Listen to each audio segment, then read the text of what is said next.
Y hoy vamos a hablar de lo que nos sostiene, mis hermanos. Si no fuese por esta virtud de Dios extendida al hombre, nosotros le aseguro que no seríamos nada. Y estoy hablando de la gracia. ¿Quién sabe lo que es la gracia de Dios? De la manera bíblica, como está mostrado. Mire, el mensaje se llama todo por gracia. Y vamos a aprender por qué la frase todo por gracia. Acompáñenme por favor al libro Hebreos en el capítulo 4.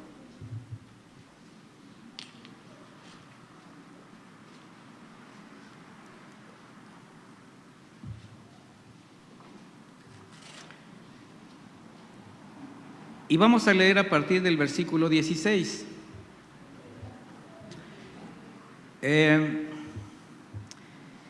Leo la versión de Reina Valera actualizada, por si su traducción dice una palabra distinta, pero el mensaje es el mismo. Dice pues así: acerquémonos pues confiadamente, ¿ya vio la palabra? Confiadamente al trono de la gracia. ¿Por qué nos podemos acercar confiadamente al trono de la gracia? ¿Sí sabe cuál es el trono de la gracia? Es el trono del Señor, es el lugar donde el Señor habita, es el espacio donde el Señor reina. Ese es el lugar a donde usted puede llegar ahora confiadamente, porque llega de la mano de Cristo Jesús. Y por eso el autor de Hebreos dice: acerquémonos pues confiadamente. O sea, no hay nada que nos evite, los hijos de Dios, acercarnos al Padre, porque llegamos a través de ¿quién? Del Hijo. Pero aquí lo más, lo que trasciende mucho y que tenemos que entender es ¿por qué nos podemos acercar o para qué? Para alcanzar misericordia, mis hermanos. ¿Usted está consciente de la necesidad de la misericordia de Dios? Sin su misericordia, ¿qué sería de nosotros? Dice, para alcanzar misericordia, una misericordia que alcanzamos inicialmente, pues precisamente a través de la redención en Cristo Jesús. Y dice, y hallar gracia para el oportuno socorro. Hallar gracia delante de Dios significa que el Señor de manera bondadosa voltea a alguien y le extiende su misericordia. Y cuando nosotros nos acercamos confiadamente al Señor, lo que queremos es hallar gracia, es llamar su atención, es decirle: Señor, aquí estoy porque te necesito. Y aunque usted no lo merezca ni yo, ¿qué cree que hace el Señor? Voltea y extiende su misericordia. Pero vamos a ver ahora de qué manera nos podemos acercar y nos debemos acercar. Vamos a ver unos antecedentes que nos permitan una introducción a este tema. La palabra gracia en el idioma griego es charis o charis y se traduce como regalo, literalmente, favor, un don. Y se aplica bíblicamente a la dádiva de la salvación concedida por Dios al hombre, pero conforme a su voluntad soberana, a sus atributos eternos. O sea, la salvación es potestad ¿de quién? De Dios. Gracia en el hebreo del vocablo Hanán o Anán significa bondad y misericordia, y en un sentido práctico es la misericordia de alguien que considera la debilidad, la incompetencia y la carencia de alguien con la finalidad de favorecerlo, de suplir sus necesidades y protegerlo. Estamos hablando de alguien solvente en todos sentidos. ¿A dónde apunta esto? A Dios. Entre los israelitas, la gracia para ellos era un regalo también del Señor, directamente de su corazón. En Él reconocían la fuente de todas sus bendiciones. De ahí que sus oraciones siempre eran un reconocimiento a la soberanía de Dios, a esa voluntad del Señor, entendiendo que Él podía hacer lo que quería, pero también siempre expresaban su necesidad de la gracia sobre sus vidas, sobre su caminar. Hay un ejemplo en una oración en número 6:24, yo se lo voy a leer, y dice: el Señor te bendiga y te cuide, el Señor haga resplandecer su rostro sobre ti y tenga de ti misericordia.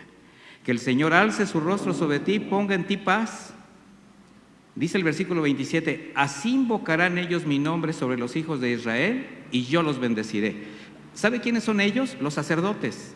El mandato es para que los sacerdotes bendigan al pueblo con una oración así, haciéndoles ver su necesidad de acercarse al Señor. ¿Para qué? Para recibir sus bendiciones. Por tanto, en la Escritura la gracia, ¿qué va a mostrar? ¿Qué nos muestra principalmente? El amor, la bondad, la intención de Dios de favorecer al hombre a pesar de su rechazo. Y estoy hablando del rechazo a su palabra, del rechazo incluso a su provisión en Cristo Jesús, de la desobediencia que lo apartó de su presencia y que lo tiene destinado a la condenación eterna. Así es como el Señor a partir de ahí extiende su misericordia. En Romanos 3:23, usted conoce la Escritura que dice, porque todos pecaron y no alcanzan la gloria de Dios, siendo justificados gratuitamente por su gracia mediante la redención que es en Cristo Jesús. Una definición más sencilla para definir la gracia de Dios sería recibir gratuitamente aquello que no merecemos por justicia. Así de simple. Por justicia, ¿qué merecíamos? El infierno, la perdición eterna, estar apartados de Dios. Por gracia recibimos salvación, un lugar eterno delante de Dios y con todo lo que esto implica. Mire, es evidente que no existe un solo punto de comparación con la gracia de Dios, pero de manera cotidiana nosotros podemos ver y hacer actos de gracia entre nosotros mismos. Los vemos entre los amigos, entre los esposos, entre padres e hijos. ¿Quién tiene un hijo que le ha fallado? Que dice, ay, este muchacho me salió medio desobediente, ¿verdad? Y el muchacho quiere un celular nuevo, porque ahora no podemos hablar de otra cosa, ¿verdad? Antes decíamos un carrito, una muñeca, no, ya no. El muchacho quiere un iPad, quiere un celular. Y usted le dice, sí, mi hijo, porque pues sí quiero dártelo, pero sácame buenas calificaciones, obedece a tu mamá, haz las cosas que tienes que hacer, limpia tu cuarto, saca la basura, cuando menos arregla ese cuarto que parece, ¿sí o no, mamás? Sí, ¿verdad? Ya saben la historia. A mí me la platicaron también, mi mamá me decía lo mismo. Bueno, resulta que llega el momento en que el hijo está con el ansiado deseo de recibir ese celular, pero también llega el ansiado deseo de ver qué estás haciendo, qué hiciste, el resultado de algo, y usted se da cuenta que no funcionó muchas cosas. Y usted tiene el celular y lo reprende y le dice, no, pues, ¿qué pasó contigo? Pero al otro día en la mañana usted se levanta y dice, a ver, hijo, ven, mira, no te lo mereces, pero aquí está tu celular, pero quiero confiar en ti. Este es un acto de gracia y es un acto de amor inmerecido, que si el hijo no lo valora, entonces ahí está algo fallando. Como una analogía, es lo que sucede entre nosotros y el Señor, mis hermanos. Nos la pasamos buscando sus bendiciones, el Señor nos dice, obedece. En su palabra nos da el indicador, nos dice incluso cómo. Pero ¿qué sigue haciendo Él? Extendiendo su gracia y su misericordia. Ahora, ¿será bueno abusar de la gracia? No, mis hermanos. ¿A ustedes les gusta que sus hijos abusen de su gracia, papás? No. Por eso les tenemos que enseñar a ser agradecidos, a que cuiden sus cosas, a que crezcan, a que maduren en todas las áreas de su vida. Siempre va a haber algo que Dios tenga para ellos, y en este momento pues es a través de ustedes, con el amor, con el cuidado.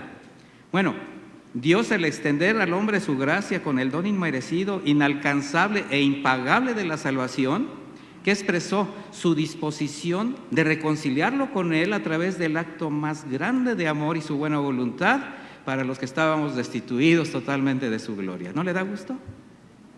Esa es la gracia. Un acto soberano donde Dios mismo proveyó la salvación mediante la redención en Cristo Jesús, quien tuvo que ser sacrificado al sustituirnos en la cruz. Y así fue como el hombre fue librado de la ira venidera y la condenación eterna. gracia sobre gracia. Y esto además nos lleva a una comprensión, que no existe obra, ni vida moral, ni recurso económico, ni creencia religiosa, ni denominación, o el nombre de alguien, filosofía, que puedan proveer al hombre de un lugar en los cielos. Solamente Jesucristo como el único camino para llegar al Padre. Dice Juan 1:16, vamos a leer algunos versículos que nos hablan acerca de esto. Dice, porque de su plenitud todos recibimos y gracia sobre gracia. Romanos 11:6, si quiere ir anotando. Y si por gracia, ya no es por obras. De otra manera la gracia ya no es gracia. Y si por obras ya no es gracia, de otra manera la obra ya no es obra. Efesios 2:8, porque por gracia son salvos por medio de la fe. Y esto no de ustedes, pues es don de Dios. No es por obras para que nadie se gloríe. Romanos 5:1, justificados pues por la fe tenemos paz para con Dios por medio de nuestro Señor Jesucristo, por medio de quien también hemos obtenido acceso por la fe a esta gracia en la cual estamos firmes y nos gloriamos en la esperanza de la gloria de Dios. Ese es el Evangelio, mis hermanos. Eso es lo que el hombre necesita conocer para que su vida cambie. Y esta gracia es virtud y potestad del único que tiene la suficiente solvencia moral, espiritual y amor sacrificial para entregarlo todo a cambio de nada, nuestro Señor. Sin embargo, para alcanzar esta gracia, para que alguno se pueda apropiar de ella, primero tiene que estar convencido que no cuenta con nada en sí mismo para alcanzarla. Número 1, no tiene los recursos, ni los méritos, ni el talento que ni siquiera le permitan acercarse a Dios. Y este mensaje, esto que acabo de decir, es muy ofensivo para muchos. ¿Pero cómo si yo soy una buena persona? ¿Pero cómo si yo desde pequeñita fui educada en una moral distinta y hago las cosas que se me dicen? Soy una persona obediente, soy religioso, me quito la camisa para que otro te la ponga. Pero eso no le abre las puertas del cielo, porque no ha reconocido su verdadera condición delante de Dios. Pero sí se puede comparar con las demás personas y va a salir bien librado.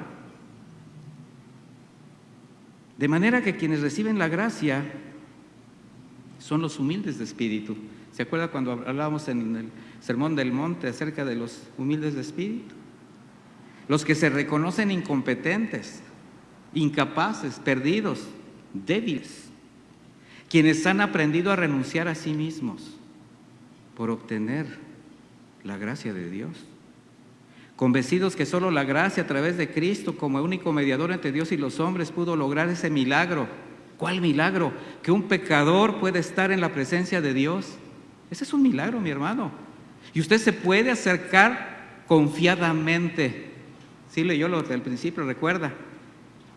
Porque el milagro se consumó en Cristo Jesús.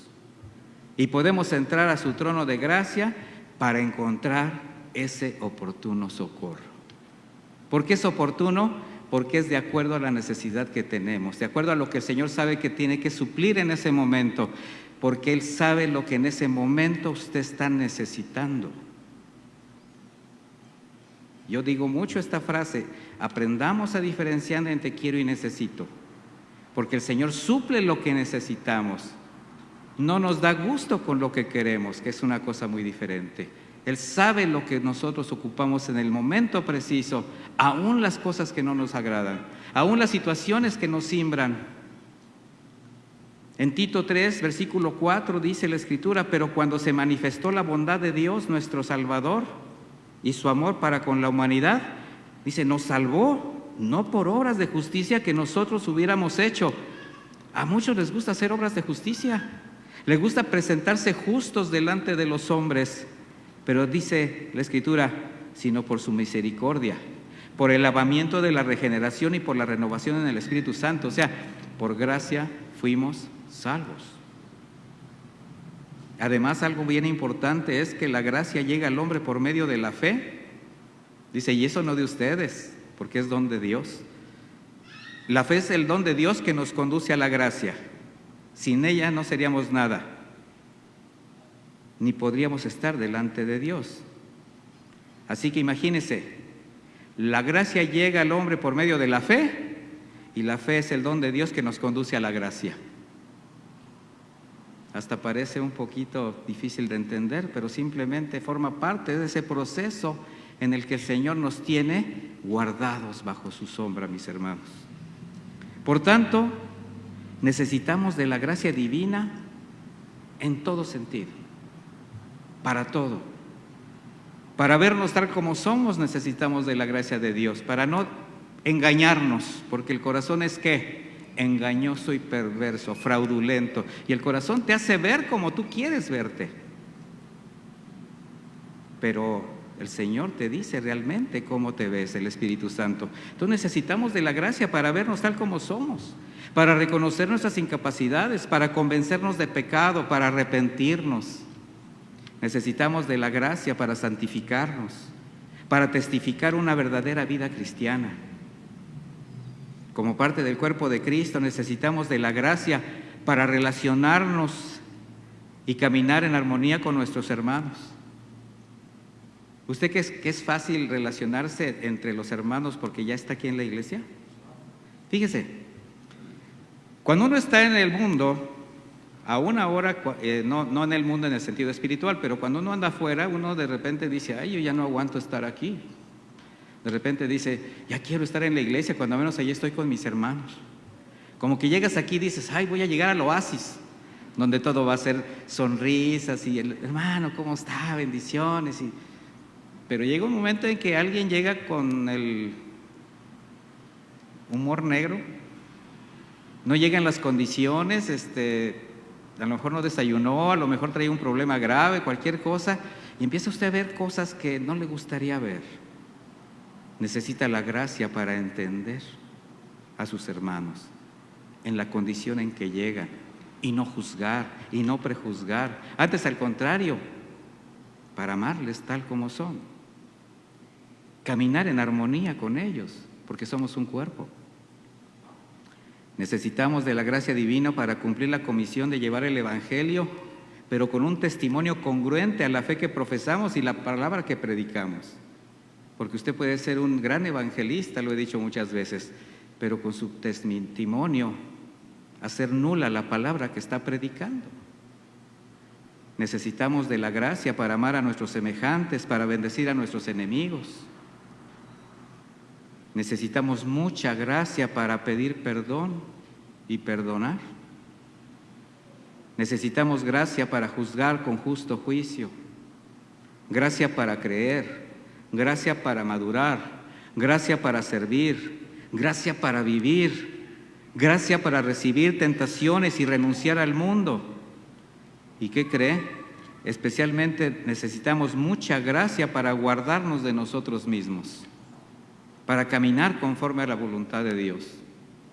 Por eso la Escritura dice, sobre toda cosa guardada, ¿qué? Guarda tu corazón porque de él emana la vida. En la versión de Regajo Actual dice, cuida tu corazón más que otra cosa porque él es la fuente de la vida.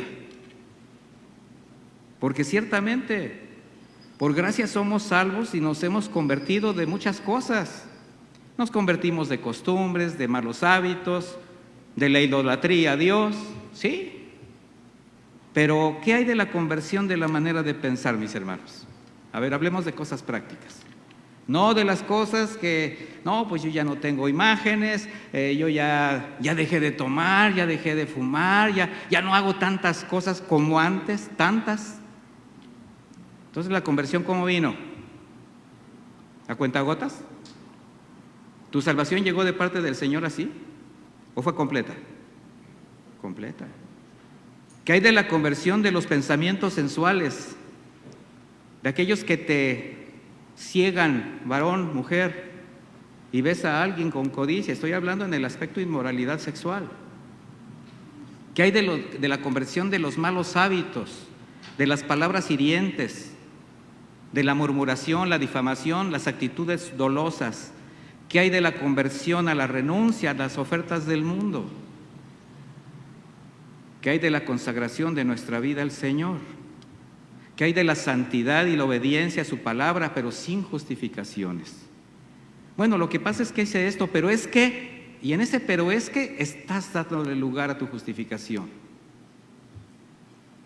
¿Qué hay de la defensa de la fe? De no avergonzarse del Evangelio. ¿Qué hay de la aceptación de la voluntad de Dios ante cualquier situación que simbre el alma? Para que solamente te baste su gracia para seguir adelante.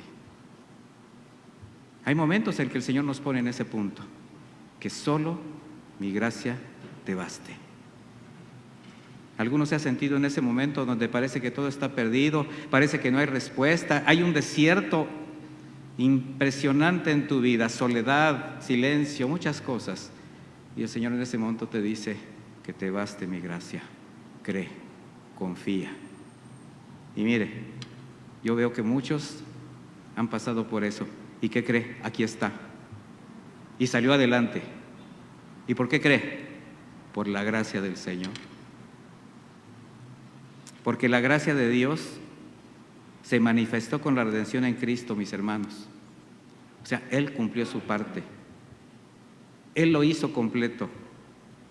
Y se sigue siendo evidente esta gracia, cada extensión de su amor, de su misericordia, de su provisión, de su bondad, de su cuidado.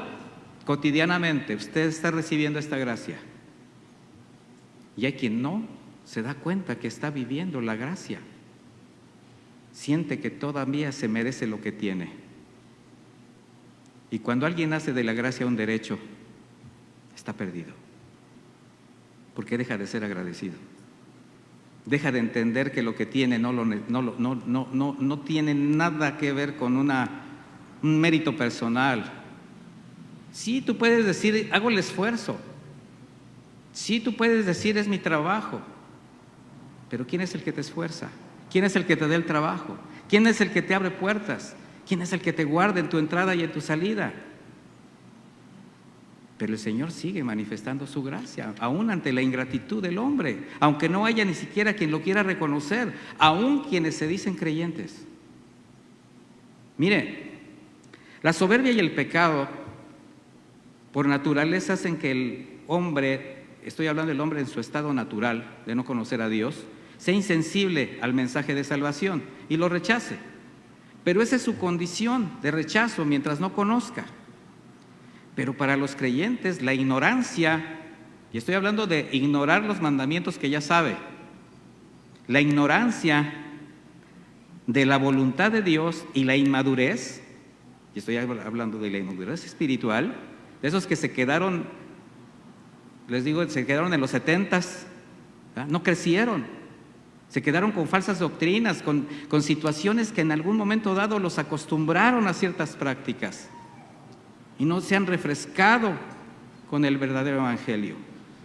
Bueno, todo esto lleva a creyentes débiles a ser solamente simpatizantes de la fe, y esto los conduce a la ingratitud y al menosprecio de la gracia.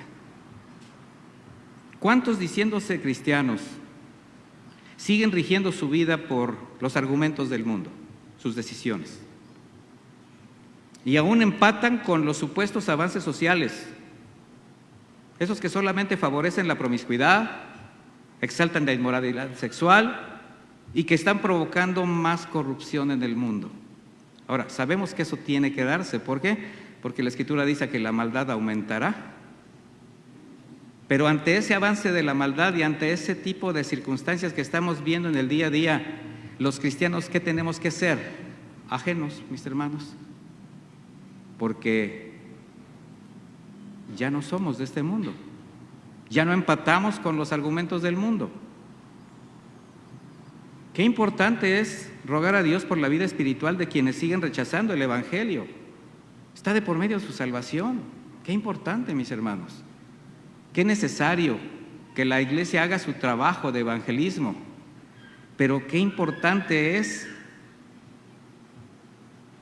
interceder por quienes, diciéndose cristianos, siguen dependiendo de las ofertas del mundo, abusando de la gracia, con un corazón que se justifica día con día en sus actitudes, en sus palabras, en sus pensamientos, asemejándose cada vez más a la condición de aquella iglesia del primer siglo en la Odisea. ¿Recuerda aquella iglesia?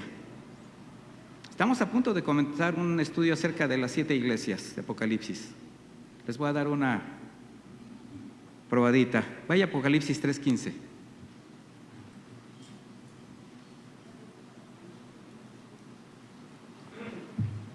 Esta denuncia a las 7 iglesias en el libro de Apocalipsis solamente es para sacar a la luz el carácter de la iglesia.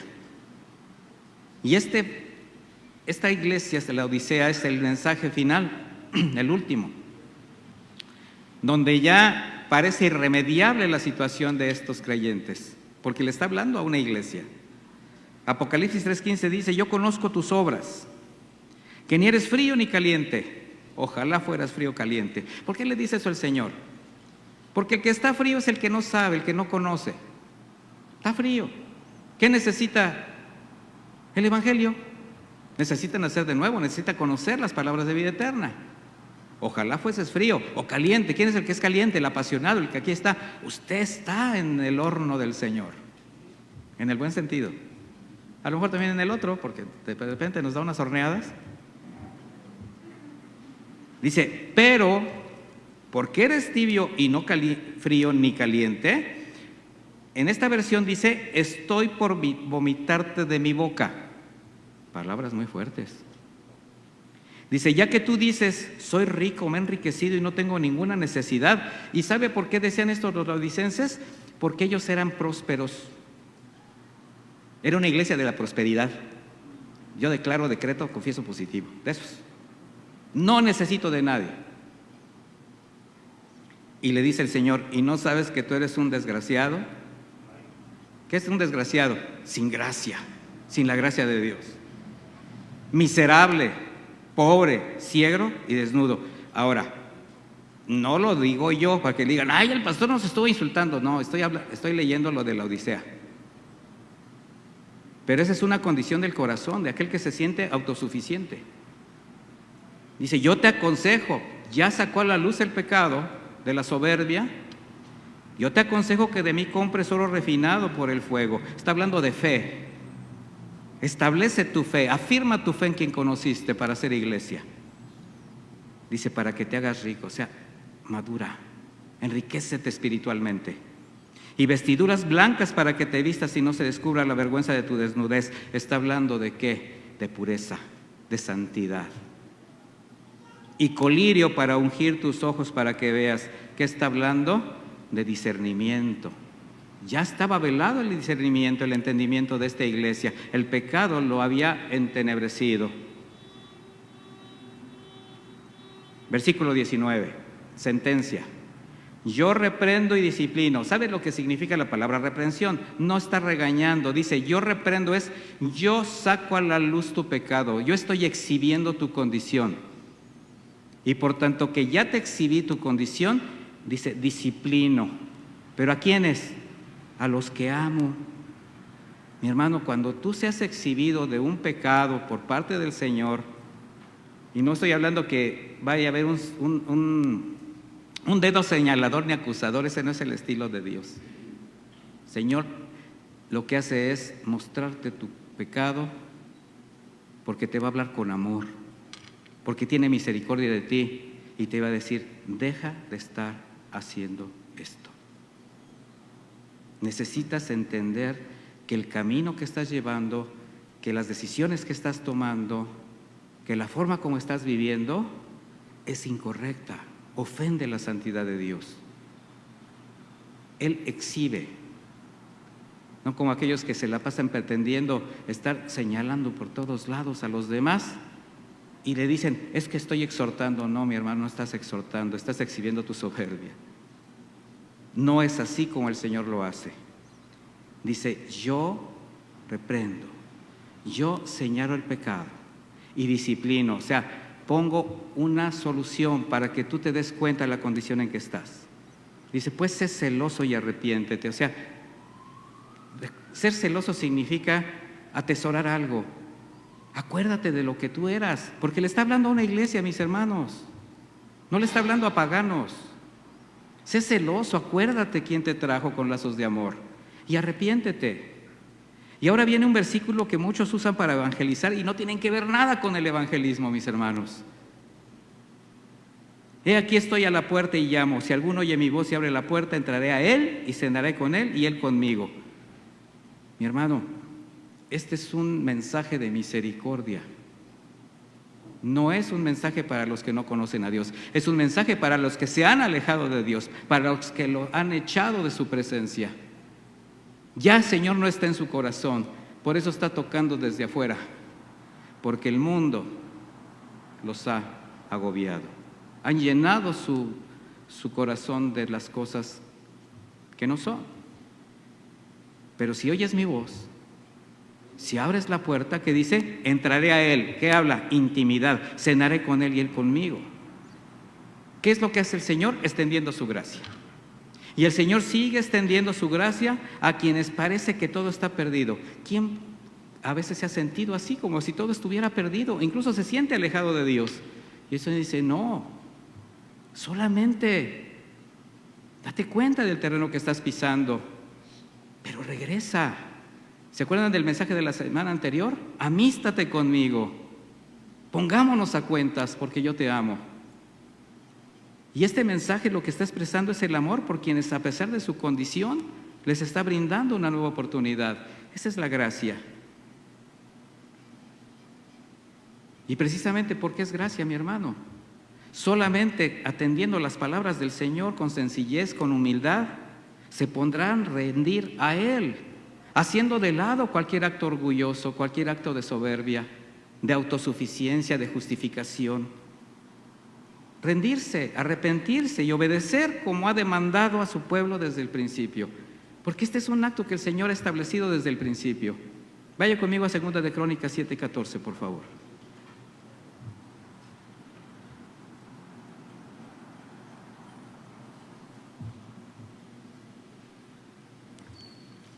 Y usted conoce este pasaje. 2 de Crónicas 7:14. Estoy leyendo la versión Reina Valera actualizada. Si se humilla mi pueblo sobre el cual es invocado mi nombre, si oran y buscan mi rostro y se vuelven de sus malos caminos, entonces yo iré desde los cielos y perdonaré sus pecados y sanaré su tierra. Ahora mis ojos estarán abiertos y mis oídos atentos a la oración hecha en este lugar. Ahora he elegido y he santificado esta casa para que esté ahí mi nombre por siempre. Mis ojos y mi corazón están ahí todos los días. Yo le pregunto, en este momento esta escritura, ¿el Señor está hablando de un espacio o de un corazón? ¿A dónde cree que está hablando el Señor en este momento? A su corazón. Le está diciendo, si te humillas, si reconoces tu pecado, si te vuelves de tus malos caminos, oiré desde los cielos, desde el trono de mi gracia, y perdonaré tus pecados, sanaré tu tierra, tu entorno. A veces tú dices, ¿y por qué me está yendo como me está yendo? Analiza tu conducta, analiza tu entorno. ¿Te has amistado con Dios? ¿Te has puesto a cuentas? ¿Cómo vamos en esa área? Jesús nos dio testimonio de esta gracia. Él estableció su ministerio sobre la gracia del Señor. Filipenses 2:15. Por eso el apóstol Pablo les dijo a los filipenses, y nos lo dice a nosotros en esta escritura, dice que haya en ustedes el mismo sentir que hubo en Cristo Jesús, quien siendo en forma de Dios no estimó ser igual a Dios como cosa que aferrarse, sino que se despojó a sí mismo y tomó forma de siervo y se hizo semejante a los hombres. Y estando en la condición de hombre se humilló a sí mismo, se hizo obediente hasta la muerte y muerte de cruz. Mi hermano, el ejemplo es que la humillación personal delante de Dios. ¿Y qué es humillarse? Simplemente reconocer la condición, la verdadera. La verdadera. Cuando usted se levante en las mañanas, así como va, y se ve en el espejo, nada más por misericordia de Dios no cae a veces infartado. Así como ve. Pero cuando está usted a punto de salir a su trabajo, de venir a la iglesia o de salir a la escuela, sobre todo las chicas y los chicos, ¿verdad? ¿Cómo se ven? ¿Pero qué pasó? Y ahí hay cambios con afeites, con perfumes, con maquillaje. Pero ¿cuál es el verdadero? El que se levantó temprano, bueno, el de la mañana, con todos sus aromas. Esa es la realidad de nosotros y a veces la queremos maquillar. Entonces, cuando nosotros maquillamos, mi hermano, nos dejamos de ver como somos y nos olvidamos. Jesucristo, Él mismo halló gracia del Padre durante todo su caminar y buscaba esa gracia. No había fórmulas, no había esquemas religiosos, solo una intensa necesidad de buscar el rostro del Padre, estar con Él, escuchar su consejo y obedecerlo. Porque Él se despojó de su divinidad y dependía del Padre. Él decía, yo no hago lo que yo quiero, yo hago lo que dice el Padre. Antes de comenzar el día pasaba tiempo con el Padre. Jesús sabía que apartado de Él nada podía hacer y nos lo dejó como una enseñanza. Apartados de mí nada serán. Por eso Jesús pudo renunciar a sí mismo, mis hermanos, primero desde los cielos y después aquí, porque ninguna oferta del mundo cambió su corazón, ni siquiera las ofertas que le hizo Satanás en el desierto, y jamás buscó provecho, sino el provecho de los demás, entregando su vida. Él sabía que su lugar no era aquí. ¿Usted sabe que su lugar no es aquí? Que el Señor no nos mostró un caminar de atesoramiento de bienes, de buscar admiración, de buscar circunstancias. No, mis hermanos, las cosas se dan porque así son. Si el Señor le favorece económicamente, gloria a Dios, Él sabe por qué lo hace. Y usted sea fiel al Señor. Si el Señor le da lo que simplemente necesita, si el Señor en ese momento ha permitido una enfermedad, ha permitido una situación difícil, quizás el Señor también está diciéndole, necesito saber si mi gracia te falta y ahí está este aguijón. Así enseñó a sus discípulos y también a nosotros. En Mateo 17 les dijo, cuando envió a esos hombres a su primera incursión en el evangelismo, les dice, prediquen diciendo, el reino de los cielos se ha acercado. Sanen enfermos, resuciten muertos, limpien leprosos, echen fuera demonios. De una manera similar nos está diciendo a nosotros lo mismo. Dice, de gracia han recibido, den de gracia. No lo tomes literal. No esperes estar buscando un leproso para sanarlo, un endemoniado para ver si le sacas ese espíritu malo, o estés entrando a funerales para levantar muertos. No, mi hermano, este es un sentido espiritual. La palabra de Dios nos lleva a darle el evangelio a los leprosos, a los presos, a los abatidos de corazón. De gracia recibimos, de gracia tenemos que dar. Y la Escritura abunda, sobre todo en el Antiguo Testamento, de testimonios como figura de la salvación en Cristo Jesús, mostrándonos el propósito por el cual nos conformó como iglesia, para seguir extendiendo su gracia y su misericordia a los perdidos. La semana anterior que aprendimos sobre la importancia y la necesidad de amistarnos con el Señor, de reconciliarnos con Él, ¿por qué cree la insistencia? Porque eso significa, representa estar bajo su gracia. Yo no sé cuántos atendieron ese llamado de la semana anterior. ¿Ya te amistaste con Dios? ¿Te pusiste a cuentas con Dios? La gracia del Señor está rebosando en tu vida porque fuiste humilde al mensaje. ¿Te arrepentiste? Y tomamos un poquito de la historia de David y Jonatán, ¿se acuerdan? La mencioné. Bueno, ahora vamos a ver cómo esta amistad bajo la gracia trascendió generaciones como prueba de la gracia de Dios actuando en corazones sensibles. Algo que el Señor Jesús demanda a su iglesia en el cumplimiento de su comisión. Y en el relato vemos cómo Jonatán se debatía entre un conflicto de lealtades entre el rey Saúl, su padre y rey, y David, el entrañable amigo con el que había hecho un pacto de amistad. Pero ¿sabe qué era lo que sabía también Jonatán? Que era mucho más importante la lealtad y la obediencia a Dios. Y Jonatán era testigo de la devoción de David hacia el Señor, pero también era testigo de la posición de su padre delante de Dios.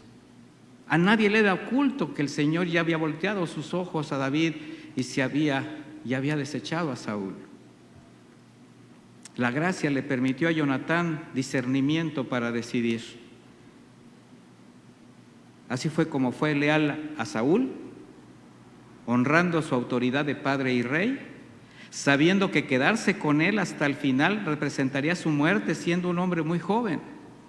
Pero también fue leal con David y sensible a la voluntad de Dios, porque también sabía del propósito que tenía Dios para con David. Jonatán hizo la voluntad de Dios, aunque en ello tendría que sacrificar su vida al lado del rey. Pero antes hace un ruego a su amigo confiando en ese pacto de amistad y la justicia de Dios. Y ahora acompáñeme a 1 de Samuel 20, por favor, versículo 12.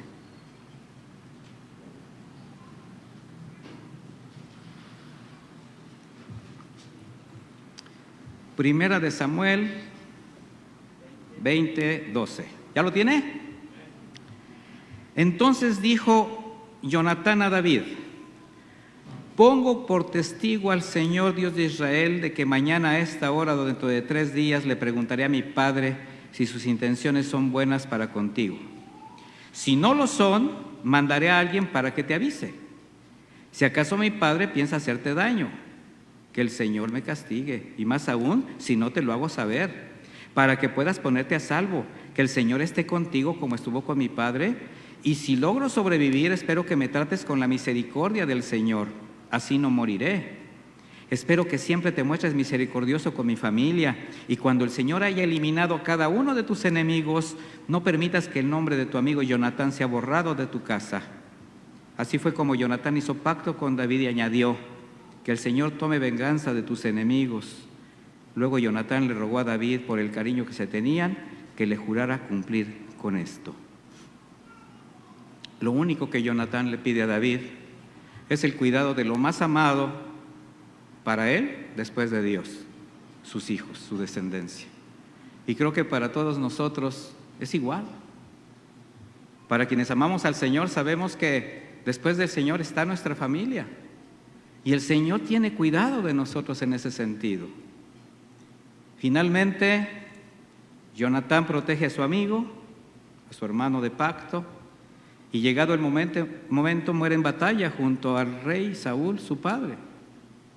Usted puede seguir el hilo de la historia en ese pasaje y léalo en su casa, es una historia muy hermosa. Tiempo después, por la gracia de Dios, David ahora es rey de Israel. Y David lo sabía.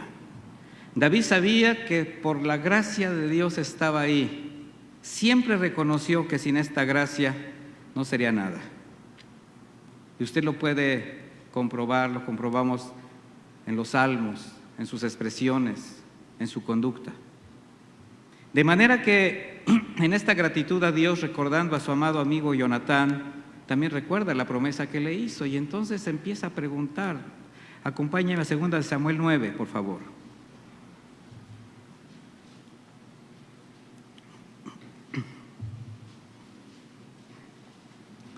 Segunda de Samuel 9, versículo 1. Dijo David: ¿ha quedado alguno de la casa de Saúl a quien haga yo misericordia por amor de Jonatán? Y había un siervo de la casa de Saúl que se llamaba Siba, al cual llamaron para que viniese a David, y el rey le dijo: ¿eres tú, Siba? Y él respondió: tu siervo. El rey le dijo: ¿no ha quedado nadie de la casa de Saúl a quien haga yo misericordia de Dios? Y Siba respondió al rey: aún ha quedado un hijo de Jonatán, lisiado de los pies. Entonces el rey le preguntó: ¿dónde está? Y Siba le respondió al rey: he aquí en casa de Maquir, hijo de Amiel, en Lodebar. Entonces envió el rey David y le trajo de la casa de Maquir, hijo de Amiel, de Lodebar. Y vino Mefiboset, hijo de Jonatán, hijo de Saúl, a David, y se postró sobre su rostro e hizo reverencia. Y dijo David: Mefiboset. Y él respondió: he aquí tu siervo. Y le dijo David: no tengas temor, porque yo a la verdad haré contigo misericordia por amor de Jonatán tu padre, y te devolveré todas las tierras de Saúl tu padre, y tú comerás siempre a mi mesa. Y él inclinándose dijo: ¿quién es tu siervo para que mires a un perro muerto como yo? Entonces el rey llamó a Siba, su siervo de Saúl, y le dijo: todo lo que fue de Saúl y de toda su casa se lo he dado al hijo de tu señor. Tú pues le labrarás las tierras, tú con tus hijos y tus siervos, y almacenarás los frutos para que el hijo de tu señor tenga pan para comer. Pero Mefiboset, el hijo de tu señor, comerá siempre a mi mesa. Y tenía 15 hijos y 20 siervos. Qué impresionante pasaje. ¿Sí lo conocía? Mire, en este pasaje vemos a Mefiboset, el hijo de Jonatán, recibiendo gracia y misericordia de Dios. Una dádiva inesperada por causa de la gratitud de David al Señor, pero también por cumplir su promesa a Jonatán. Siba, un antiguo siervo de Saúl, le dice: sí existe un hijo de Jonatán, quien en la huida del palacio quedó inválido. Si no conoce la historia, cuando vino la conquista, cuando estaban peleando, ahí también muere Saúl y Jonatán. Bueno, estaban exterminando a todos, toda la descendencia. La nana de Mefiboset, a la edad de 5 años que tenía Mefiboset, lo carga para sacarlo. ¿Y qué cree? Se cayó arriba del niño y le rompió las piernas, los tobillos. Quedó lisiado toda su vida. Y habitaba ahora ya en un lugar por ahí olvidado, escondido. Cuando Mefiboset fue traído a David, pues era natural que sintiera mucho miedo. Por eso David le dice: no tengas temor. Él pensaba que David lo buscaba para matarlo. Era el último heredero de Saúl. Y Saúl había perseguido cruelmente a David. Sin embargo, en lugar de venganza, recibió misericordia. Y cuando fue retornado al palacio, le fueron entregadas las tierras de Saúl, su abuelo, como patrimonio para toda su familia. Pero hay algo bien importante. David le tomó para que siempre comiera de su mesa, es decir, ya no se apartaría de él, para cuidarle como si fuese el mismo Jonatán. Y eso, mis hermanos, es el valor de la gracia. Mefiboset no pudo comprender la acción de David cuando se consideraba a sí mismo como un perro. Él sabía que era una persona lisiada, con un futuro incierto, un destino de muerte, sin gloria. Sin embargo, David lo hizo parte de su propia familia. ¿Empiezas a saber un poco de ti? La amistad y la lealtad que se profesaron entre David y Jonatán, como una figura del amor del nuevo pacto en Jesucristo, en ese momento representó la salvación y la restauración de muchas generaciones. Así, cuando Mefiboset, de manera inesperada y merecida, recibe misericordia a través de David, como un legado de Jonatán, lo que realmente experimentó fue el amor y el cuidado de Dios.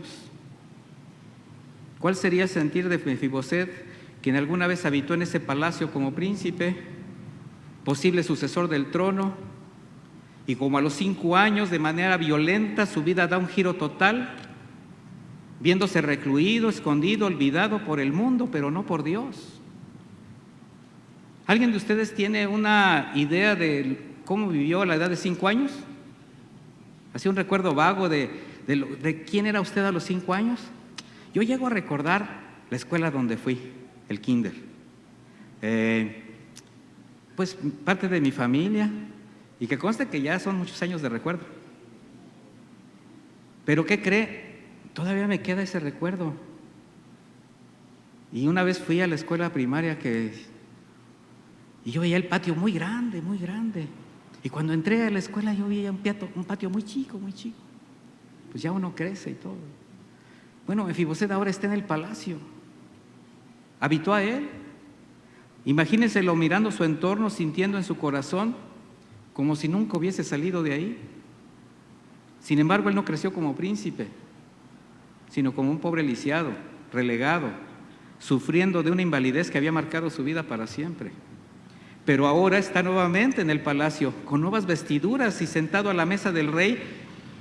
Todo lo hace verse como un príncipe nuevamente. Sus nuevas vestiduras no permiten que se note su invalidez. Y mis hermanos, en esta hermosa historia está plasmada la vida de cada uno de nosotros, sus redimidos. Una figura de la gracia y la misericordia de Dios en Cristo, quien al dar su vida por nosotros nos dio nuevas vestiduras y nos trajo a su mesa. Debería ser incomprensible para nosotros, quienes por la gracia de Dios, estando perdidos con la condenación eterna por destino, como de manera inesperada, inmerecida, hemos recibido la salvación eterna, un lugar especial, y hoy estamos comiendo en la mesa del Señor. Porque a cada uno, a causa del pecado, estábamos destituidos, perdidos, miserables, desnudos, sin estas nuevas vestiduras que nos hacen ver como si jamás hubiésemos pisado un mundo de tinieblas, corrupto, lleno de dolor y de pecado. Y al disfrutar las bondades de la gracia, sientes como si siempre hubieses pertenecido a este lugar, como si aquel terrible pasado jamás hubiera existido. Pero ¿qué crees?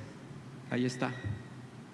De hecho, no quisieras pensar lo que llegaste a vivir o recordar los lugares, la gente desde donde fuiste rescatado. Recordar ese dolor de la corrupción, de ser esclavo del pecado. Pero ahí está, mi hermano, para que no se nos olvide jamás desde dónde nos trajo el Señor. No se puede evadir la realidad, pero sí se puede elevar la gratitud. ¿Dónde estás ahora, mi hermano? Por mera gracia. Estás sentado a la mesa del Señor, al lugar donde Jesús te ha traído con cuerdas de amor, dándote vida. Las vestiduras de su gracia que cubren tu desnudez no permiten que tu invalidez espiritual se haga evidente. Pero ¿qué sucede si alguno se levanta para intentar caminar por su cuenta, en sus fuerzas, con sus argumentos, sus recursos? Nuevamente se va a descubrir otra vez su debilidad, sus carencias, su naturaleza, porque apartados de Él, nada somos. Por eso reconocer el valor de la gracia nos hace aferrarnos al Señor. ¿No lo cree usted así? No permitirnos ni siquiera un pensamiento que nos aleje de Él. Por eso la necesidad de la santidad, de la conversión completa. Porque también esto nos lleva a otro sentir, mis hermanos. Nos lleva a descubrir no solamente nuestra necesidad, sino también a darnos cuenta que en el lugar donde estás, y no estoy hablando de este lugar específicamente para que no piensen eso, sino que en la posición nueva que estás en Cristo Jesús hay mucha comida. Estás sentado en una mesa abundante para aquellos que todavía sacian su hambre con los desechos del mundo, así como tú y como yo alguna vez lo hicimos. Y lo único que necesitan es conocer el amor y la misericordia del Señor. Y es necesario que alguien les diga que tienen un lugar en la mesa del Señor. ¿Y de quién es la misión? Di, es mía. No es de nadie más, mis hermanos. De quienes ya estamos siendo alimentados por las sanas palabras de Jesús. O sea, para dar de gracia lo que de gracia ya hemos recibido. ¿Ha reflexionado un poquito, ahora que está gozando de las bondades de la gracia de Dios, en su nueva posición, con sus nuevas vestiduras y el destino eterno que Dios ha dispuesto para usted? ¿Ha reflexionado de la importancia del cumplimiento de su comisión? Y esto lo va a llevar también al reconocimiento de que su conversión tiene que dar frutos dignos de arrepentimiento. ¿Ha meditado que al haber recibido la salvación en Cristo, ahora bajo su gracia, debe caminar evidenciando como hijo de Dios, dando esos frutos para compartir a los demás las bendiciones de la generosidad del Señor? Mire, si el reconocimiento de toda esta gracia a su vida no le lleva a sentir compasión por los que aún están perdidos y todavía quiere seguir viviendo igual, es como no tener el deseo de compartirles de la mesa de Dios, porque su vida tiene que ser congruente con lo que usted profesa. No ha comprendido que todo lo que tiene, que todo lo que es y que todo lo que vendrá, todo es por gracia. Y el Señor nos hace una exhortación a reconocer el valor de la gracia que te tiene ahora comiendo de su mesa, que te da nuevas vestiduras, que cubren tu desnudez, que te tiene reservado ese lugar especial. Y entonces le vas a dar verdadera importancia al propósito por el cual sigues en este mundo. La gracia. Todo es por gracia. ¿Está de acuerdo, mi hermano? Vamos a orar en gratitud al Señor por su gracia. Pero de manera especial, mis hermanos, rogando que nos dé un corazón sensible a sus mandamientos, a su consejo, agradecidos por todas sus bendiciones que por su gracia tenemos en abundancia. Y es el momento en que usted puede recapacitar, puede meditar cómo está viviendo su fe. Hemos tenido varias enseñanzas que nos hablan no solo de la redención en Cristo, sino también de la necesidad de caminar como Él espera, de reconciliarnos realmente con Él. Oremos. Bendito Dios, te damos muchas gracias. Gracias por tu palabra, gracias por tu gracia, Señor. Necesitamos reconocer como iglesia que no hemos hecho, Señor, que no hemos hecho lo que tú nos has demandado. Tenemos todavía mucho que entregar, tenemos mucho que dejar fuera de nuestra vida. Tendremos que aprender a renunciar a nosotros mismos y a reconocer que solo por tu gracia, aún en nuestro pecado, aún conociéndote, Señor, aún disfrutando de lo que ahora somos, de lo que ahora tenemos, solo por tu gracia, nos hemos apartado, hemos sido desobedientes, nos hemos aligerado, nos hemos vuelto frívolos, nos estamos volviendo al mundo cuando tú nos apartaste del mundo. Tú tumbaste muros y nosotros los seguimos levantando. Tú limpiaste el corazón y nosotros lo seguimos ensuciando. Señor, forma en nosotros un corazón sensible a la dirección de tu Santo Espíritu y guárdanos de todo mal, Señor. Y a cada uno de mis hermanos aquí presentes y los que escuchen este mensaje, yo te ruego que les des ese momento de intimidad, de reflexión, de meditación sobre el presente que viven espiritualmente, el terreno que se pisa, y seguirnos demandando a lo que debemos renunciar cada uno, y sin justificaciones, que cada uno de nosotros tome la mejor de las decisiones, caminar contigo, purificar el alma, un despertar espiritual donde la santidad, donde la pureza, la obediencia se arraiguen en nuestros corazones, Señor.